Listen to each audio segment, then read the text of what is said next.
Olá pessoal, sejam bem-vindos a mais um episódio do Godic Talks, agora com um novo bloco com o professor Rui Camilo, que é professor da Universidade de São Paulo, professor de Direito Comercial, mas que ele conduz na graduação, né, o curso de negociação para os alunos.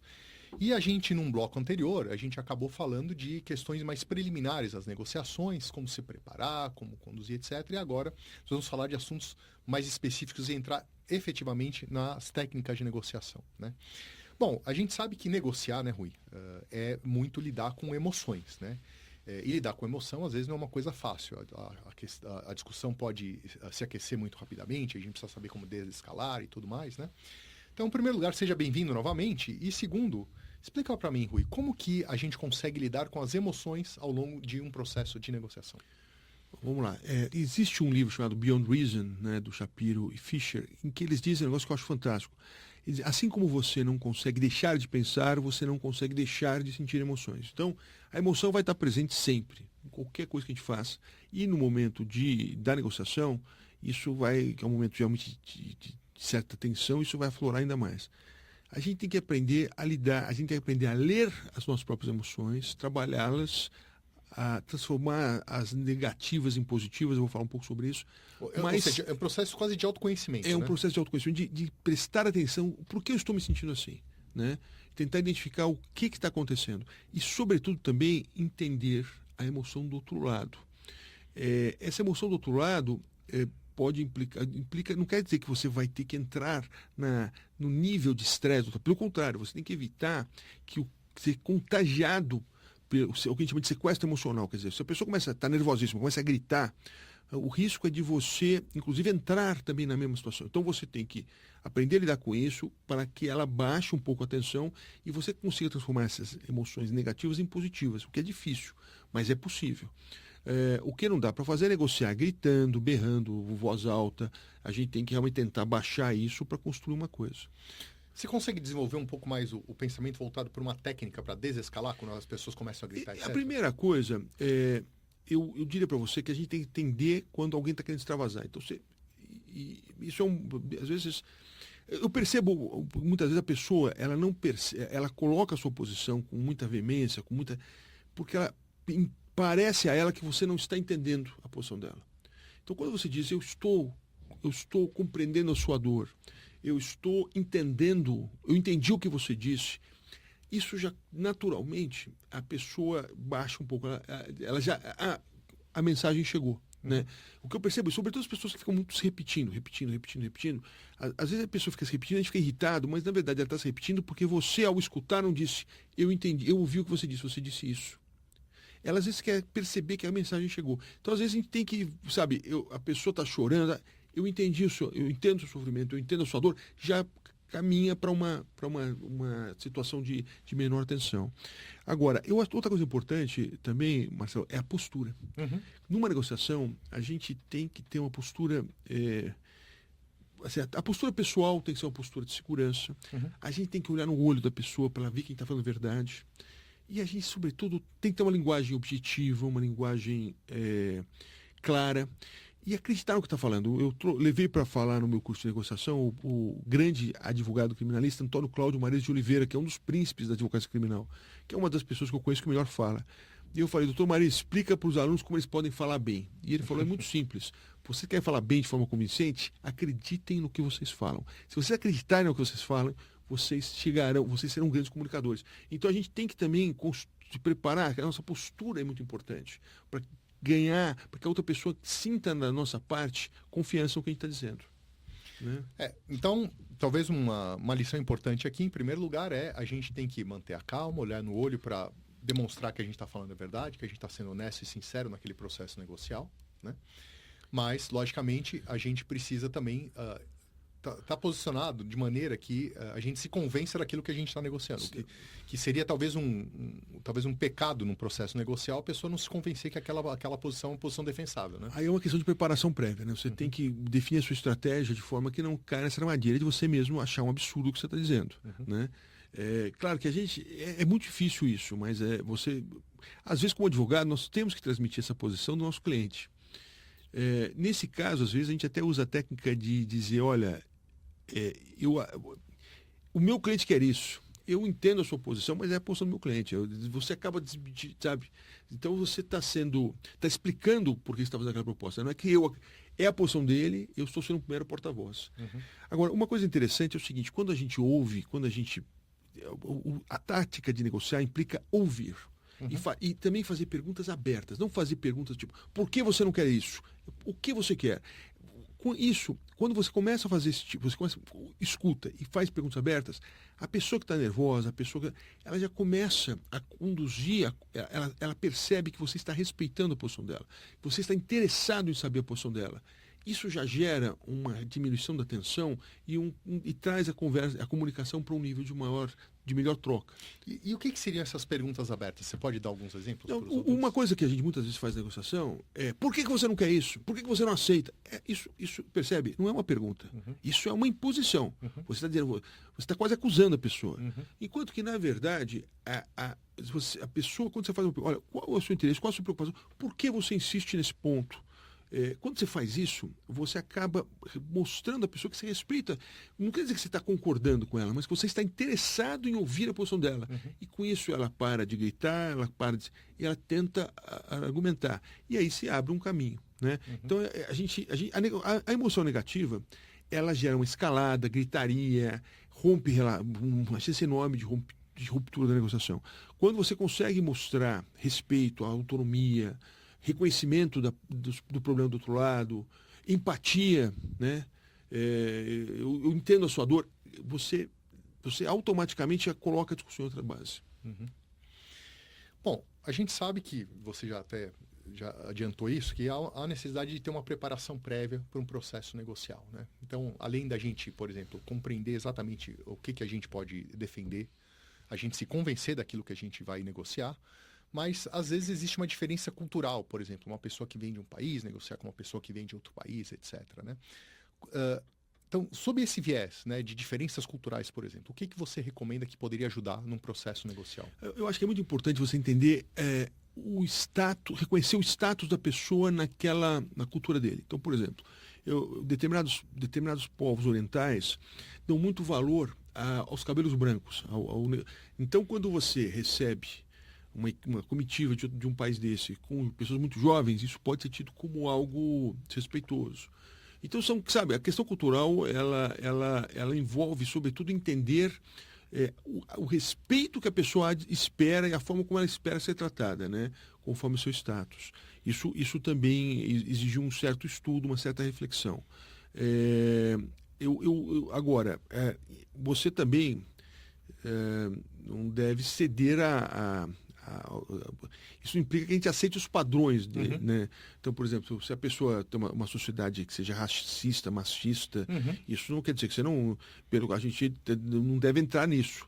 Mas, assim, a gente deve respeito a ele, mas ele também deve respeito a gente. Eu acho que isso é o ponto fundamental, né? Porque se não tiver respeito mútuo, a negociação não leva a lugar nenhum. Exatamente. Agora, uma coisa importante também, além de ouvir, lembra que eu falei de fazer perguntas?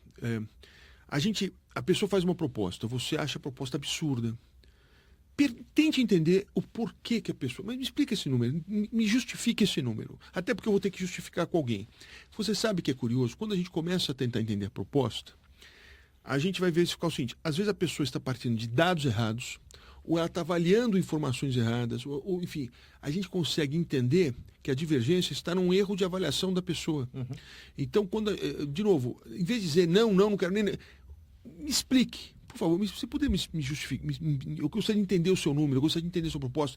E ao fazer as perguntas, você pode até se convencer que ela tem razão, ou você pode perceber alguma falha na construção da proposta, em que ela partiu de premissas equivocadas, e aí ao apontar isso, olha, desculpe, mas eu acho que o erro está aqui.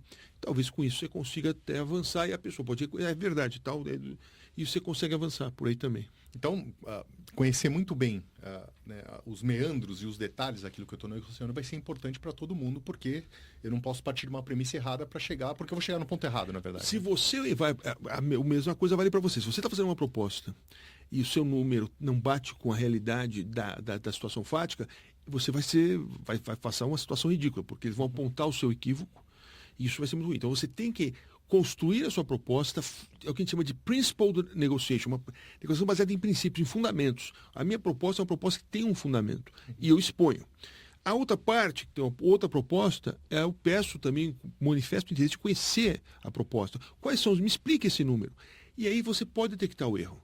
E isso pode facilitar, porque senão fica uma discussão, eu quero 10, eu quero 20, eu quero 10, eu quero 20. Não, às vezes, por que você quer 20? Me explique, por favor, justifique seu número. Então, tudo tem a ver com a ideia de fazer perguntas abertas, mas perguntas que mostrem um respeito por entender a outra parte, né? Isso complementa aquilo que você falou anteriormente, que no processo negocial a gente tem que ouvir bastante também. Não pode falar tanto, mas a gente vai ouvir bastante. Né? Quem dá a regra na negociação não é quem fala, é quem fica em silêncio. Isso é algo que a gente sempre fala. Então, por exemplo, eu falo assim, estou negociando com você, Marcelo. Eu falo, Marcelo, eu quero 20 mil. E você fica quieto. Sabe qual vai ser a minha reação? Desespero. Marcelo, tá bom, eu quero 15. Eu mesmo comecei. Quem dá ritmo é o silêncio, é quem mantém o silêncio. Não é quem fala. Quem fala vai se enrolando e vai, às vezes, cedendo até mais. Então, assim, a importância do silêncio, a importância da escuta ativa é fundamental. E tudo isso, pensando no seguinte, a gente diz que a gente quer construir a negociação, a gente não quer só resolver esse problema da negociação. A gente quer construir um rapport, um relacionamento. Muitas vezes, uma negociação bem construída vai criar um vínculo entre as partes que gerará outros negócios e um fluxo de coisas interessantes. Ou seja, não para naquela negociação não para naquilo. Né? Enquanto que se você é um carrasco, mal educado, aproveita de uma situação específica em que você está numa posição de força, você pode ganhar o que você quer naquele objeto e nunca mais a pessoa vai querer fazer negócio com você.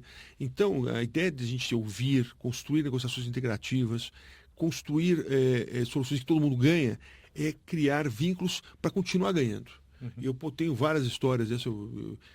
E outra coisa importante também para... Tem alguma história que você possa compartilhar com a gente? Tem uma que eu gosto sempre de uma vez eu conheci um senhor muito interessante, ele importava produtos, nos Estados Unidos, ele importava produtos da China. E essa pessoa, ela tem um excelente relacionamento com o fornecedor. Em vez de ficar discutindo centavos para comprar os produtos e ficar num...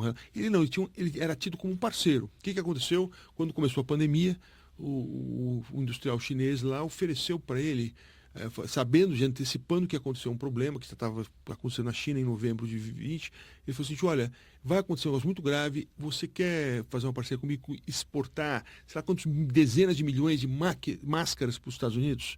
Então você vê, na hora de... Era um negócio que era fora completamente da atuação deles, mas na hora de procurar um parceiro para um negócio novo, e que foi um negócio muito importante, foi a primeira carga de máscaras que chegou nos Estados Unidos, ele procurou quem? O cara que era um parceiro que enxergava o lado dele, que respeitava, não que queria ficar esfolando.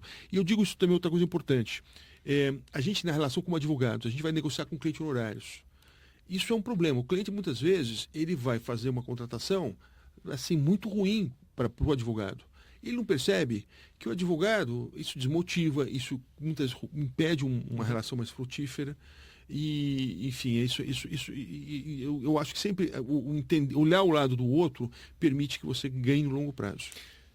Eu vejo que, em relação a isso, por exemplo, negociação de honorários, eu tenho uma operação nos Estados Unidos, como você sabe, né? E, às vezes, o cliente brasileiro está acostumado a ser muito bem atendido pagando honorários baixos, né?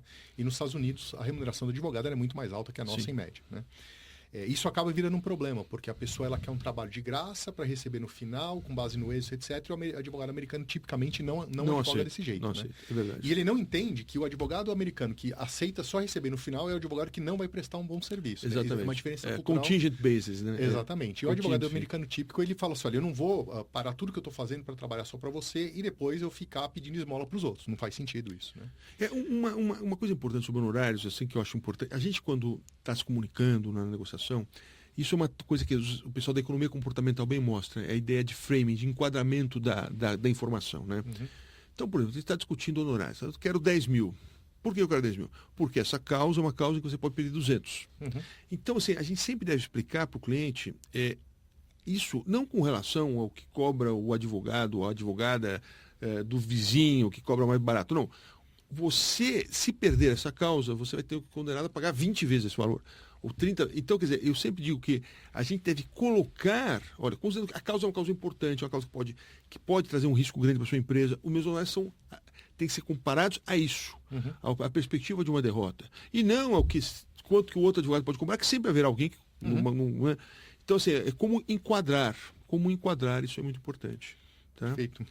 E tem uma outra ideia importante que eu queria comentar, que é ancoragem, que também tem a ver com emoção. ou com irracionalidade. As partes, elas julgam o avanço da negociação a partir do primeiro número que surgiu à mesa. Então, a gente, é impressionante como, empiricamente, estudos empíricos mostram isso. As partes sempre medem tudo por referência, o nosso pensamento é referencial a esse primeiro número. Então, isso faz com que, quando as coisas são mais ou menos claras em termos dos objetivos de cada parte, eu até digo, seja o primeiro a fazer a proposta. Porque é uma questão clara, sempre pergunto para o cliente, fala, eu devo fazer a primeira proposta?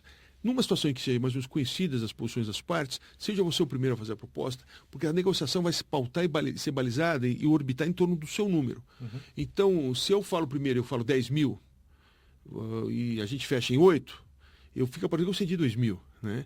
Agora, se você fala primeiro e fala 1.000, você percebe que a negociação vai gerar em todo o seu número. O primeiro número baliza tudo. A gente chama isso de âncora, é o fenômeno da ancoragem. Isso é muito importante também ter presente. Seja para a gente lançar a âncora primeiro, quando não a âncora fora do contexto, que às vezes pode ter situações em que você não tem muita informação de qual deve ser essa primeira proposta, você pode aguardar um pouco mais. Mas uma vez que você tem mais ou menos claro qual a posição da outra parte, você deve fazer a primeira proposta para balizar tudo e por outro lado, se a outra parte, você chegar na negociação, já tem um número na mesa, cuidado para você não ser balizado, não ser capturado por essa âncora. E se for uma âncora despropositada, abandone a negociação e volte depois com outra para tentar recomeçar de novo. Porque se o primeiro número é um número muito despropositado, você, de novo, tudo vai ser julgado quando o cara fez uma proposta absurda.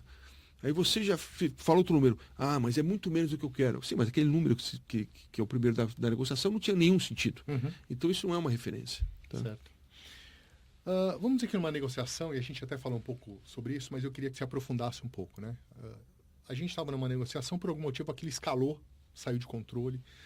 Quais as melhores técnicas para a gente desescalar? Você consegue aprofundar um pouquinho mais sobre isso? Basicamente, você tem que mostrar respeito, que implica ouvir,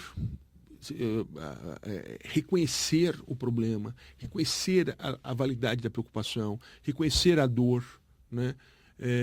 Isso já é um primeiro passo, né? A gente lá na aula de negociação, a gente faz uma simulação que é o seguinte: olha, se você mandou embora, você é chefe do pessoal de uma empresa, você manda embora um funcionário com câncer, por uma questão de impossibilidade financeira de arcar, tem que mandar. E vem o sobrinho da pessoa tomar satisfações a você.